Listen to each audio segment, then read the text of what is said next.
I apply CBT quite a lot in my sessions with my clients. I probably don't use it necessarily by the book, but the whole point of CBT, which is about changing your thinking so it'll change your behaviour, usually that's a theme that I'll work with my clients all the time. But how I might do that could change. For some people it might be artwork, for some people I might do body work with them. I might get them to maybe choose music, whatever it takes to unpackage what's happening so that the person can really see it very clearly, and I get a good idea of how they think about it. And then hopefully we then sort of can have a look at that thinking and start pulling it apart and seeing, well, did it work? Is it helpful? And then hopefully the client will see, oh yeah, well maybe it's not such a good idea to do that. And so then you get to the behaviour bit that, well, let's explore what you might do differently. In a nutshell, if you can change a person's thinking, then their behaviour will change. So it's how a person thinks about something, or they think what's happening to them or something like that. If they can change that, then hopefully they'll change their behaviour so that it's more helpful and more constructive.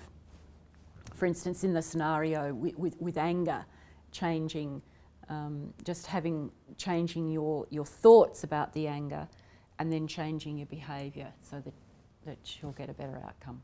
In working with people with intellectual disability, compared to other people supposedly without intellectual disability, I probably would put more emphasis on getting the drawings and asking the person with intellectual disability to show me or to demonstrate where they feel it in their body. And that kind of makes up, if you like, if they're having difficulty telling me in words, I might get them to say, like, stand up and show me what it's like to be angry, and they might stamp their feet or something like that. So I probably do more. It's not that I would do anything radically different, I might just do more of it. I'd be very conscious of the words I use, that they're simple and easily understood. I might ask them to refer to their body, about where they're feeling in their body, perhaps do that a little bit more.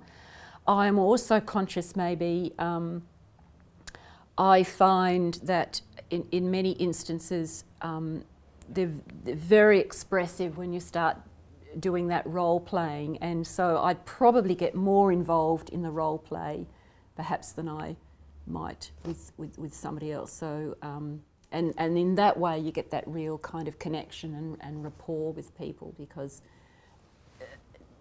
if they find it difficult to just simply verbalise it, they feel more understood, and they feel by being able to express it, in a different way. When applying CBT in a session, what's useful is you get the breaking down, and the sequencing, like what happened and then what happened next, and then, what did you do, what did you feel like, what happened. So they're getting that view, well, I did this and then that happened, and then I did that and then that happened. So it's kind of showing that, one behaviour will spark off another one and spark off another one. So it's trying to see the pattern, if you like, of what happens.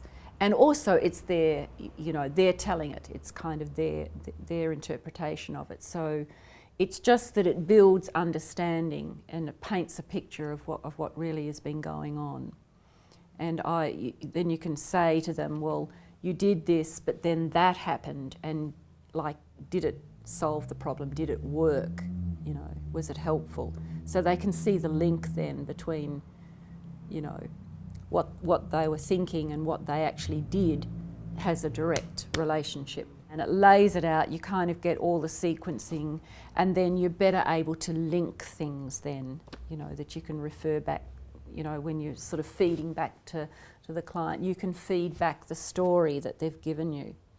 And so in that way, unconsciously, they know they've been heard,